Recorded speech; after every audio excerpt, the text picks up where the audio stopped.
தேவ வார்த்தைக்குள்ளாக கடந்து செல்வோம். 1 நாளாகமம் 28ஆம் அதிகாரம் 2ஆம் வசனம் வாசிக்க கேட்போம். அப்பொழுது ராஜாவாகிய தாவீது எழுந்திருந்து காலூன்றி நின்று, என் சகோதரரே, என் ஜனமே, நான் சொல்வதை கேளுங்கள்.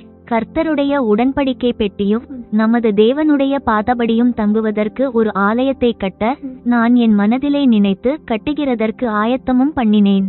ஆமென். அப்பொழுது ராஜாவாகிய தாவீது, அவருக்கு ஒரு பெரிய திட்டம் மனதுக்குள்ள இருக்கு.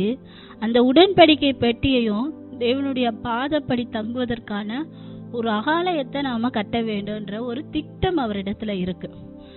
அதனால அங்க இருக்கிற ஜனங்கள் எல்லாரையும் கூப்பிட்டு, அவர்களால என்ன செய்ய முடியுமோ அதை நான் செய்யறதற்கு ஆயத்தம் பண்ண போறேன், நீங்களும் என்னோட கூட சேர்ந்து இந்த ஆலயத்தை கட்டுவதற்கு முன் வாருங்கள் என்று அவருடைய திட்டத்தை தேவன் முன்பாகவும் மனிதர்கள் முன்பாகவும் எடுத்துரைக்கிறார். ஆனா தாவீதுக்கு அது ஒரு நல்ல ஒரு திட்டமா தான் தெரிஞ்சிருந்திருக்கும். ஆனா தேவன் அதற்கான ஒரு பதில கொடுக்கிறார் பாருங்க. 1 நாளாகமம் 28ஆம் அதிகாரம் 3ஆம் வசனம். ஆனாலும் தேவன், நீ என் நாமத்திற்கு ஆலயத்தை கட்ட வேண்டாம், நீ யுத்த மனுஷனாய் இருந்து ரத்தத்தை சிந்தினாய் என்றார். அவன் யுத்த மனுஷனாய் இருக்கிறான். அந்த ரத்தத்தினால அவன் அசுத்தப்பட்டு இருப்பதனால அந்த பரிசுத்தமான தேவாலயத்தை அவன் கட்டக்கூடாது அப்படின்றத தேவன் அறிவுறுத்துகிறார். அப்போ தேவன் ஒரு திட்டத்தை ஆல்ரெடி போட்டு வச்சிட்டார். இவன் மனதில் இருந்தாலும் அந்த இடத்துல சொன்னதுக்கு அப்புறமா தேவன் அதற்கான பதிலை கொடுத்து, இல்லப்பா நீ செய்ய வேண்டாம், நீ யுத்த மனுஷனா இருக்க, ஒரு ரத்த பலிகள் அதிகமா இருக்கிறதுனால நீ அந்த பரிசுத்தமான ஆலயத்தை கட்ட வேண்டாம் அப்படின்னு சொல்றாரு. ஆனாலும் தாவீதோட திட்டம் ரொம்ப பாரத்திலேயே இருந்தது இல்லையா? அதனால அவருடைய வேண்டுதல்கள் அதிகமா இருக்கு. இந்த ஆலயத்தை எப்படியாவது நான் கட்டி ஆகணும், என்னோட ஆசையா இருக்கே, நான் எப்படி கட்டுறது, ஆனா தேவன் கட்ட உத்தரவு கொடுக்கவில்லையே அப்படின்ற ஒரு ஆதங்கத்தோட இருக்கிறாரு. ஆனா தேவன் வைத்த திட்டம் என்னவென்றால் 6ஆம் வசனமும் 7ஆம் வசனமும் வாசிங்க. அவர் என்னை நோக்கி, உன் குமாரனாகிய சாலோமோனே, என் ஆலயத்தையும் என் பிராகாரங்களையும் கட்டக்கடவன். அவனை எனக்கு குமாரனாக தெரிந்து கொண்டேன். நான் அவனுக்கு பிதாவாயிருப்பேன். இந்நாளில் நடக்கிறபடியே அவன் என் கற்பனைகளின்படியும் என் நியாயங்களின்படியும் செய்ய உறுதியாயிருப்பானானால் அவன் ராஜ்யபாரத்தை என்றென்றைக்கும் திடப்படுத்துவேன் என்றார். ஆமென். ராஜ்யபாரத்தை என்றென்றைக்கும் திடப்படுத்துவேன். யார் மூலமாக? சாலமோன் மூலமாக இந்த ஆலயத்தையும் இந்த பிரகாரத்தையும் நான் கட்டுவேன். அவன் மூலமா தான் இந்த ராஜ்யபாரத்தை என்றென்றைக்கும் திடப்படுத்துவேன் என்று சொல்றார். தேவனுடைய திட்டம் என்ன? சாலமோன் மூலமாக தான் இந்த ஆலயத்தை எழுப்ப வேண்டும் என்பதற்காகவே தாவீதிடம் சொல்லிவிட்டார். என்ன சொன்னாரு? நீ யுத்த மனுஷனா இருக்க, அதனால நீ இந்த ஆலயத்தை கட்ட போறது இல்ல, என் தாசனாகிய சாலமோன் இந்த ஆலயத்தை கட்டுவான் அப்படின்ட்டு தேவன் ஒரு திட்டத்தை அந்த இடத்துல சொல்லிட்டாரு. சொல்லிட்டு போனதுக்கு அப்புறம் தேவன் சாலமோன் இடத்துல பேசல, தாவீது இடத்துல தான் எல்லாவற்றையும் சொல்றாரு.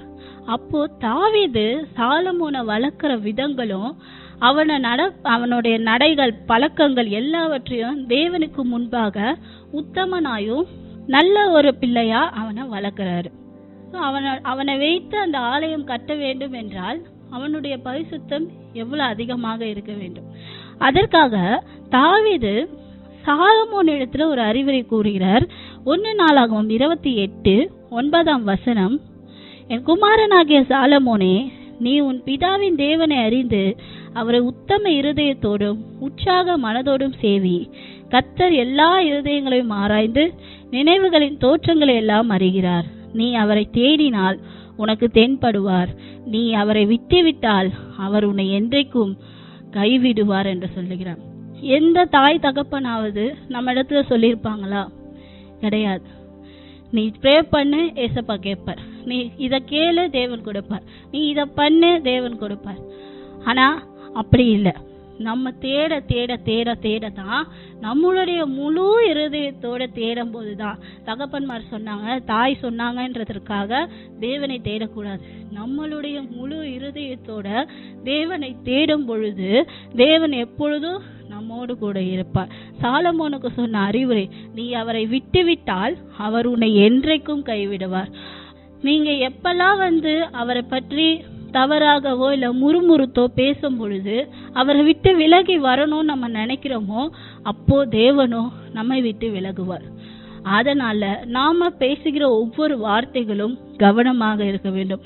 நமது பிள்ளைகளுக்கு எடுத்து சொல்லும் பொழுதும் தேவனுடைய வார்த்தைகள் என்ன, அவருடைய நாமங்கள் என்ன, அவருக்கு என்ன செய்தா பிடிக்கும், இதெல்லாம் செஞ்சா பிடிக்காது, இதெல்லாம் செஞ்சா பிடிக்கும்ட்டு பிள்ளைகளுக்கு நாம எடுத்துரைக்கும் போது நல்லதை எடுத்துரைக்க வேண்டும், தீமையானதையும் எடுத்துரைக்க வேண்டும். அந்த தீமையை நீ செய்யக்கூடாது அப்படின்னு நான் சொல்லும் போதுதான் அந்த பிள்ளை ஏதாவது ஒரு சூழ்நிலையில அந்த தீமையான காரியத்திற்கு நேராக கடந்து போகும்போது அவனுக்கு ஞாபகம் வரும், அம்மா இந்த மாதிரி சொன்னாங்க, அப்பா இந்த மாதிரி சொன்னாங்களே, ஏசப்பாக்கு விரோதமான காரியத்துக்கு நாம நடந்து செல்றோமே அப்படின்ற அந்த ஒரு தோணல் அவனுக்குள்ளாக ஏற்படும். அப்போ அவன் இன்னும் தேவனுக்குள்ளாக உத்தமனாயும் நீதிமானாயும் வளருவதற்கு அது ஏதுவா இருக்கும். ஹல்லேலூயா. அடுத்ததாக சாலமோனுக்கு தாவீது அதிகமான அறிவுரைகள் கொடுத்து கொண்டு அவனை இன்னும் அதிகமான வளர்ச்சியில ஒவ்வொரு விஷயங்களுக்கும் அவனை வளர்த்து கொண்டே இருக்கிறார். கடைசியா 1 நாளாகமம் 28:20 சொல்றாரு பாருங்க. முன்னாடி என்ன சொன்னாரு, நீ அவரை விட்டுட்டா அவரு உன்னை என்னைக்குமே விட்டுருவாரு, அதனால நீ ஜாக்கிரதையா என்னோட தேவனை நீ பிடிச்சு கொள்ளு அப்படின்னு சொல்லி ஒவ்வொரு வார்த்தைகளையும் சொல்லி சொல்லி வளர்க்குறாரு. இப்போ சாலமோனை பத்தி எல்லாமே தெரிய வருது. தாவீதுக்கு அவன் எப்படி வளர்றான், எப்படி பேசுறான், எப்படி அடுத்தவர்களிடத்தில் பேசுறான், எல்லாமே தாவீதுக்கு ஓரளவுக்கு தெரிய வருது. அப்போ தாவீது இன்னொரு அறிவுரை சொல்றாரு பாருங்க. தாவீது தன் குமாரனாகிய சாலமோனை நோக்கி, நீ பலங்கொண்டு திடமனதா இருந்து இதை நடப்பி. எதை? தேவனுடைய ஆலயத்தை கட்டுவதற்கு. அவன் ஒரு சின்ன பையன், ஒரு இளம் வயதுலதான் இருப்பான். அவனை விட்டு சொல்றாரு பாருங்க, நீ இதை நடப்பி. என்னோட திட்டம், என்னோட ஆசை, ஆனா தேவன் உன் மூலமா செய்ய விரும்புகிறார். அதனால நீ தேவனிடத்துல உத்தமனா இருந்து இதை நீ நடப்பி. அப்போ தேவன் உன்னோடு இருப்பார். கர்த்தருடைய ஆலயத்தை கட்டுவதற்கு அடுத்த சகல கிரியைகளையும் நீ முடித்து தீரும் மட்டும் அவர் உன்னை விட்டு விலகவும் மாட்டார், உன்னை கைவிடவும் மாட்டார் என்று சொல்கிறார். என்ன சொல்கிறார்? உன்னை விட்டு விலகவும் மாட்டார், உன்னை கைவிடவும் மாட்டார் என்று சொல்கிறார். முதலாவது என்ன சொன்னார்? நீ விட்டுட்டேன்னா அவரும் உன்னை விட்டு விலகி போயிடுவார். இப்போ எதனால தாவீதுக்கு அந்த தைரியம் வந்திருக்கு? சாலமோனுடைய நடத்தைகள், சாலமோனுடைய வார்த்தைகள், சாலமோனுடைய செய்கைகள், இவை எல்லாம் தேவனுக்கு உகந்ததாய் தாவீது சாலமோனுக்கு அறிவுரை கொடுத்து கொடுத்து கொடுத்து தன் பிள்ளையை தேவனுக்கென்று வளர்க்கிறார். அந்த பிள்ளை வளரும் பொழுது இவன் இதற்கான தகுதி ஆகிவிட்டான் என்பது தன் தகப்பனுக்கு தெரியுது, தாவீதுக்கு தெரியுது. அதனால தைரியமா சொல்றாரு, நீ தைரியமா போய் இந்த ஆலயத்தை உண்டாக்குவதற்கான வேலைகளை நடத்து. தேவன் எப்பொழுதும் உன்னை கைவிடவே மாட்டாரு, உன் கூடவே இருப்பார். இனிமே நீ எந்த தவறும் செய்யல, அதனால உன் கூட இருந்து எல்லா காரியங்களையும் தேவன் நடப்பிப்பார் என்று சாலமோனிடத்தில் தாவீது சொல்லுகிறார். அது மட்டும் இல்லாம இதுல இருந்து பாத்தீங்கன்னா 28ஆம் அதிகாரத்துல நம்ம படிச்சோம். 29ஆம் அதிகாரம் முழுவதுமாவும் தேவன் சாலமோனை எப்படிலாம் வளர்க்கிறாரு என்பதை இந்த இடத்துல காட்டுது. அவன் என்னென்னலாம் கேட்கிறான், அவன் என்னென்னலாம் செய்யறான், தாவீது சாலமோனுக்கு எப்படிலாம் சொல்லி கொடுக்கிறாரு, இது எல்லாமே இந்த ஒரு அதிகாரம் முழுவதுமா வருது. 2 நாளாகமும் 1ஆம் அதிகாரம் 1ஆம் வசனம். தாவீதின் குமாரனாகிய சாலமோன் தன் ராஜ்யத்திலே பலப்பட்டான். அவனுடைய தேவனாகிய கர்த்தர் அவனோட இருந்து அவனை மிகவும் பெரியவனாக்கினார். ஹல்லேலூயா. அவன் சிறு வயதா இருந்தாலும் அந்த ராஜரீகத்துக்கு வந்ததுக்கு அப்புறமா அந்த பிள்ளைக்கு என்ன செய்யணும்னு தெரியல. தேவனுக்கு உத்தமா இருக்கணும், தேவனுடைய வழியில நம்ம நடக்கணும், மனிதர்களுக்கு விரோதமா என்ன செய்யணும் என்ன செய்யக்கூடாது எல்லாமே கற்றறிந்த பிள்ளை அவன். அப்போ அந்த ராஜ்யத்துல மட்டும் அவனை பலப்படுத்தி தாவீது ராஜாவும் தேவனும் சேர்ந்து அவனை கொண்டு வந்துட்டாங்க. இப்போ சாலமோன் ஒரு வயதுக்கு வந்து விட்டான். அந்த வயதுல அந்த ராஜரீகத்தை எப்படி நாம அரசாள்வது, நியாயம் விசாரிக்கிறது. ஏதாவது ஒரு பிரச்சனைகள் வரும் நம்மளுடைய மனுஷர்கள் மூலமா. அந்த இடத்துல நம்ம எப்படி பேச போறோம்? நான் அவ்வளோ ஞானியா இருக்கிறேனா, எனக்கு அவ்வளோ அறிவு இருக்கா அப்படின்ட்டு சாலமோனுக்கு ஒரு தயக்கம் இருக்கு. நான் எப்படி சொல்ல போறேன், எப்படி செய்ய போறேன் அப்படின்ட்டு. ஆனா தேவன் அதற்காக சொல்லுகிறார் பாருங்க. 1 நாளாகமம் 1ஆம் அதிகாரம் 7-11 வசனங்கள் வரைக்கும் தேவன் சாலமோனும் தேவனோட இடைப்பட்டு கொண்டிருக்கிறார்கள். என்ன இடைப்படுகிறார்கள்? தேவன் இவனுடைய புலம்பல்கள் எல்லாவற்றையும் கேட்டு கேட்டு கேட்டு அவருதான் இந்த இடத்துக்கு கொண்டு வந்திருக்காரு. ஆனா அவனுடைய மனசுல என்ன இருக்கு? என்னால நியாயம் விசாரிக்க முடியுமா, என் மக்களுக்கு உண்மையானதை என்னால செய்ய முடியுமான்ற ஒரு தயக்கம் இருக்கு. அந்த இடத்துல தேவன் நீ விரும்புகிறதை என்னிடத்துல கேளுன்றார். இந்த நாள்லயும் உங்களை பார்த்து தேவன் கேட்கிறார், நீ விரும்புகிறதை என்னிடத்தில் கேளு. நாம் ஒரு விண்ணப்பங்கள் வைத்தாலும் சரி, ஒரு காரியங்களுக்கு முன்னெடுத்து வைத்தாலும் சரி, அதை தேவனிடத்தில் நாம் கேட்க வேண்டும். உமக்கு சித்தமானதை நான் செய்ய வேண்டும் இயேசப்பா. உமக்கு இந்த வழியில சென்றா சித்தமா, இந்த நபரோடு நான் செல்வது சித்தமா என்பதை நாம் கேட்டுக்கொண்டு அது சித்தமானால் மட்டுமே செல்ல வேண்டும். சித்தம் இல்லாத இடத்திற்கு போயிட்டு எனக்கு இப்படி ஆச்சு அப்படி ஆச்சு, நான் ப்ரேயர் பண்ணிட்டு தான் போனேன், ஆனா எனக்கு இப்படி ஆச்சு, ஏன் ஏசப்பா எனக்கு செஞ்சாருன்ற வார்த்தைகள் அந்த இடத்துல இருக்கவே தேவையில்லை. எனக்கு தேவனிடத்துல நீ சித்தம் இருக்கான்னு கேட்டுட்டு போகாதது உன்னுடைய தவறு இல்லையா? அதனால தேவன் இன்று உங்களை பார்த்து கேட்கிறார், நீ விரும்புகிறதை என்னிடத்தில் கேள். அது போல சாலமோன் இடத்துலயும் நீ விரும்புகிறதை என்னிடத்தில் கேளுன்னு சொன்ன அடுத்த செகண்ட் சாலமோன் கேட்கிறாரு பாருங்க. அவரு பெரிய பில்டிங் வேணும், பங்களா வேணும், சாப்பாடு வேணும், எனக்கு பெரிய மக்கள் வேணும், இன்னும் அதிகமான ராஜ்யம் வேணும், எதுவுமே கேட்கல. அவர் கேட்ட ஒரு சிறிய காரியம், என்ன ஞானத்திலும் அறிவிலையும் அதிகமாய் தந்தருளுங்க. ஏன்னா என் மக்களுக்கு நியாயமானதை செய்யணும். அவர்கள் எதை கேட்டு வந்தாலும் அந்த இடத்துல நியாயமானதை கொடுக்கணும். அதற்கு தேவை என்ன? ஞானமும் அறிவும், தெளிந்த புத்தி இருக்கணும். அந்த இடத்துல அவங்க சொன்ன உடனே அதை நம்பிட்டு அப்படியே சொல்றாங்கன்னா அது தவறான தீர்ப்பா போய் முடியும்.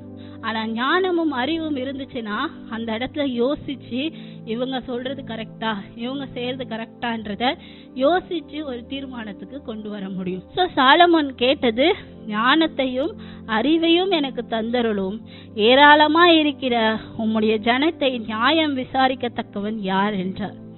சோ சாலமோன் இந்த வார்த்தைகளை கேட்ட உடனே தேவனுக்கு ஒரு மன பூரிப்பு. ஏன்? அவன் எவ்வளோ பெரிய ராஜா குடும்பத்துல பிறந்தவன், அவனுக்கு இல்லாத வசதிகள் இல்ல. ஆனா அவன் அதிகமா எவ்வளவோ கேட்டிருக்கலாம், எனக்கு இன்னும் இந்த பணம் தேவை, இந்த இடத்துல இந்த சொத்து தேவை, என்ன தாவீது ராஜாவோட நான் மேல அதிகமான ராஜ்யத்துல ஆளணும், இப்படியெல்லாம் கேட்டிருக்கலாம். ஆனா அவன் கேட்ட ஒரு சிறிய காரியம் என்ன?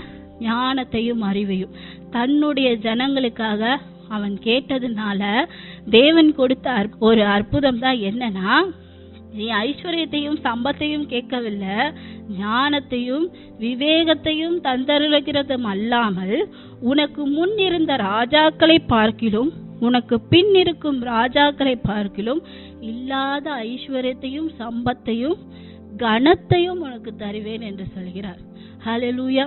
இந்த இடத்துல ஐஸ்வர்யம் சம்பத்து சாலமோன் கேட்காதது, ஆனா அதையும் சேர்த்து தேவன் கொடுக்கிறார். ஞானம் அறிவு புத்தி மட்டும் இல்ல, ஐஸ்வர்யத்தையும் சம்பத்தையும் கனத்தையும் கொடுக்கிறார்.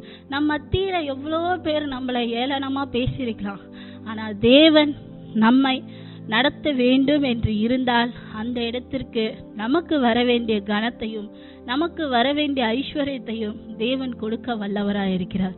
ஹல்லேலூயா. அடுத்ததாக அந்த இடத்துல சாலமோனோட வளர்ச்சி இன்னும் அதிகமாகுது. அந்த அவர்களுடைய ஜனங்கள் இடத்துல நியாயம் விசாரிக்க வந்த ஒவ்வொருவருக்கும் தகுதியான நேர்மையான அவனுடைய தீர்ப்புகள் வழங்கப்படுகிறது. ஹல்லேலூயா. அந்த தீர்ப்புகள் வழங்க வழங்க அவனுடைய ராஜ்யம் பெருகி கொண்டே வருகிறது. நம்ம பார்க்கிறவங்க தேவனை புகழ வேண்டும். சாலமோனை பார்த்தவங்க சாலமோனை மட்டுமா புகழ்ந்திருப்பாங்க? சாலமோனுக்கு ஞானத்தை கொடுத்த தேவன் இருக்கிறார். அந்த தேவன் மூலமா தான் இவ்வளோ சிறப்பிலையா இருந்தாலும் இவ்வளோ ஞானமா பேசுதே, இந்த பையனுக்கு யார் இவ்வளோ அறிவை புகுட்டிருப்பா அப்படின்னு கொஞ்சமாவது அந்த ஜனங்க யோசிச்சிருப்பாங்க இல்லையா? அப்போ அந்த தேவனை பற்றியும் அந்த ஊர் உலகம் பேசியிருக்கோம் இல்லையா? அப்போ நம்ம பார்க்கிறவங்க, நம்ம செய்யற செயல்களை பார்க்கிறவங்க நம்மளுடைய தேவனை மகிமைப்படுத்துற அளவுக்கு நம்மளுடைய செயல்களும் நம்மளுடைய வார்த்தைகளும் இருக்கணும். அடுத்தவர்கள் இடத்துல பேசும்போது ஒரு நெகட்டிவாவே பேசிட்டு இருந்தோம்னா நம்ம இடத்துல தேவன் இருக்கார் என்பதை எப்படி நம்ம உணர்த்த முடியும்? அடுத்தவர்கள் என்ன கேட்கிறாங்க, அவர்களுக்கு ஆறுதல் தேவையா, அவர்களுக்கு அறிவுரை தேவையா, அவர்களுக்கு ஏதாவது பண தேவையா, எல்லாமே நம்ம தெரியணும். தெரிந்ததுக்கு அப்புறம் நம்ம பேசும் பொழுதுதான் அவர்களுக்கு அது வேண்டியதா இருக்கும். ஹல்லேலூயா.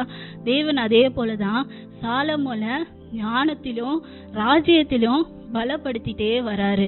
அது மட்டும் இல்லாம 1ஆம் அதிகாரத்துல இருந்து 5ஆம் அதிகாரம் வரைக்கும் அவனை பலப்படுத்தி பலப்படுத்தி பலப்படுத்தி அந்த ஆலயத்தை கட்டுவதற்கு இந்த இடத்துல இவன் கேட்டுட்டான். இது மட்டுமே கொடுத்து இந்த ராஜ்யத்தை மட்டுமே தேவன் பார்த்திருக்கலாம் இல்லையா? ஆனா தேவனுடைய திட்டம் என்ன? சாலமோனை கொண்டு தன்னுடைய தேவாலயத்தை கட்ட வேண்டும் என்பது தேவனுடைய திட்டமாயிருந்தது. அதை ஒரு காலமும் தேவன் மறக்கவில்லை.